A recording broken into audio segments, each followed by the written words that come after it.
Hi everyone, in this tutorial we'll have a look at the new Winsol Bluetooth screen module V4.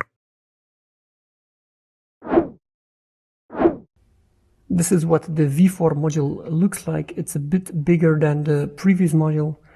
You also no longer have the 24 volt input on this side, which means that you can use it for different types of roller shutters or screens, maybe some types of garage doors and so on.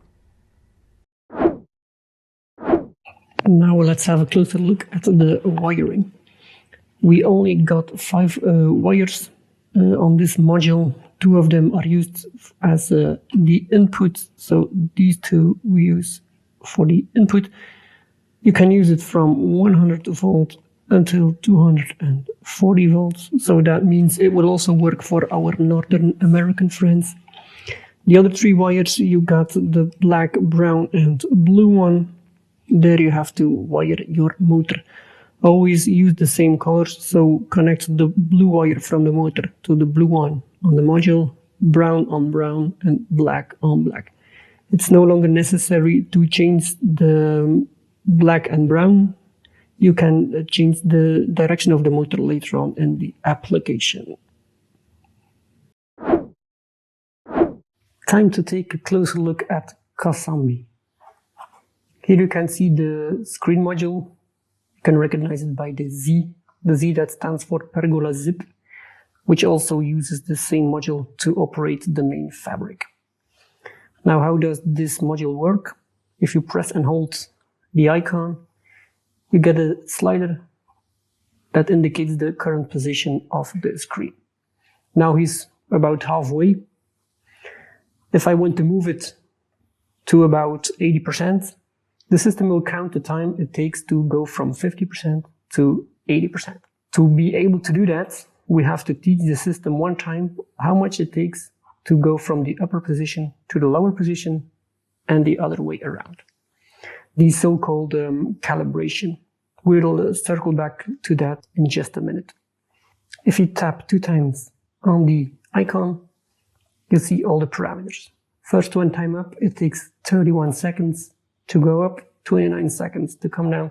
This means the system has already been calibrated. If not, both values are at 5000 milliseconds by default. If you slide further down, we see the other parameters. Idle, that's a standard pause between 2 movements, because you cannot change direction up, down instantly. There always has to be a little pause. So this one is 200 milliseconds. Back impulse, when the screen comes down completely, after a while it pulls a little bit back up. It does that for a time of 350 milliseconds. Not so important when you use it as a screen module, more important when you use it as a Pergola Zip roof module. Operation mode you can change from normal to calibration. We'll come back to that in a while. Sensor ID, by default 7. If you have a sensor platform in the same network with the same ID, this module will communicate with the sensor module. Service mode, on or off. By default it's on. When this parameter is on, you cannot manipulate nor calibrate the system. It's just a security measure. When you got maintenance going on the Pergola, put this on. You will have no unwanted movements of the screen. If you want to use it or you want to calibrate it, put it off.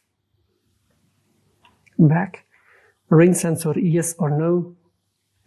Yes or no, that's the answer to the question, will it go up when it rains? So in this case, it's checked yes.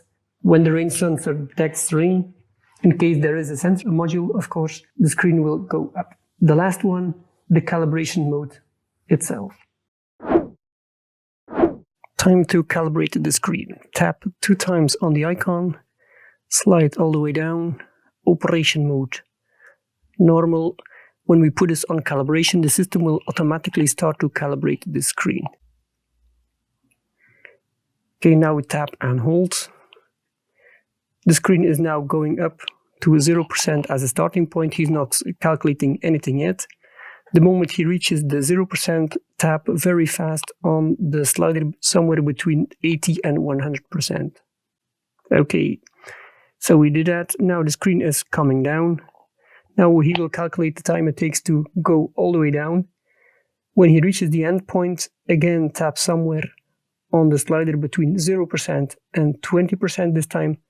But again, do this very fast, don't wait too long.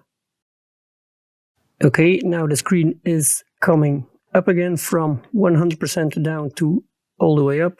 When he reaches the upper endpoint for the second time, tap somewhere in the middle of the slider. The screen is at his upper position again. We tapped on the slider. When you do that, the orange indicator should jump back to 0% because that's the current position of the screen. When he doesn't do that, tap somewhere to the right of the indicator again, then he should jump back to 0%. That's the current position of the screen. Now the screen has been calibrated. Now tap 2 times again on the icon and slide all the way down. Operation mode, calibration, we put this on normal again. Now we have completely ended the calibration.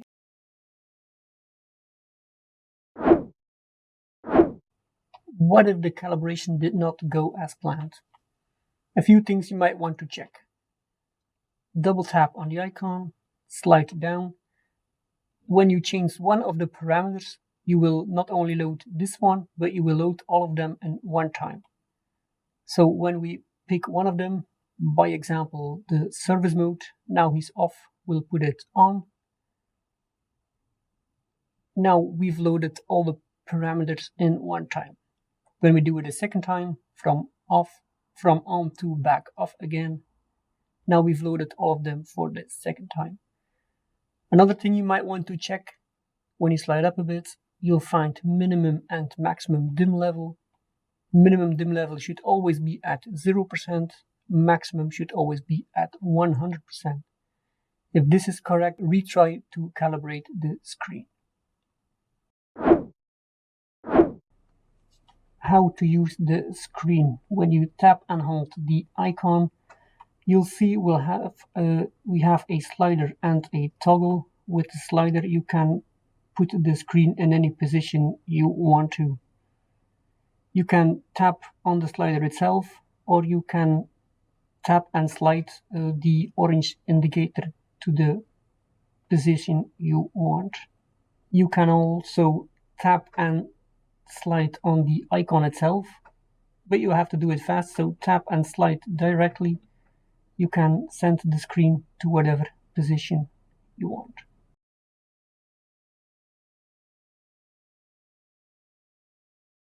We also got a toggle. When you put the toggle on, you will send the screen to 0% or to 100%. So we'll put it on now. Now the screen is coming down until we stop it. Now he's at 49%, so he came down a little bit. When we put it on again, the screen will go up until we stop it.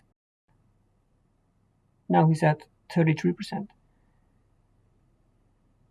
When you put a toggle on, he will go up or come down all the way. When it reaches its end, he will automatically deactivate the toggle.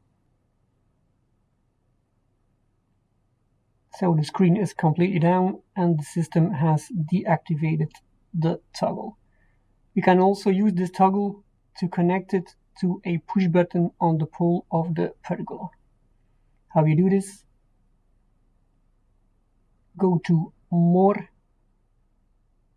Switches. You see we have 3 sets of push buttons. We'll take the third one. No functions programmed yet. So we tap, we pick channel 1, click again, control an element. We choose one element and we pick V for the toggle button. Don't forget to push done twice. So now channel 1 is connected to the toggle button of our V4 module.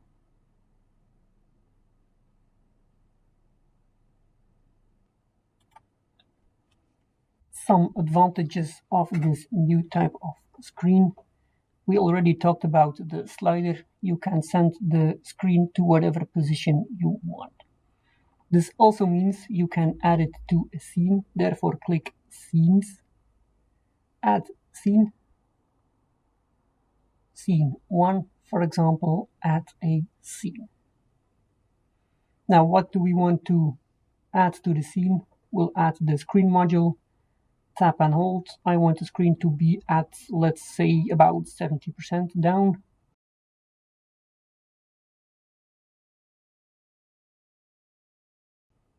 And I want the LED to be completely out.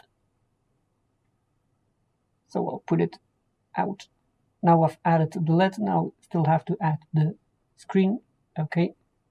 So now tap done. Done for a second time. When I tap on the scene, the light will go out and the screen will go to 70%. Another advantage of this screen, I'll put the light back on a bit. When I tap all luminaires, all the lights will go out and the screen will go to 0%.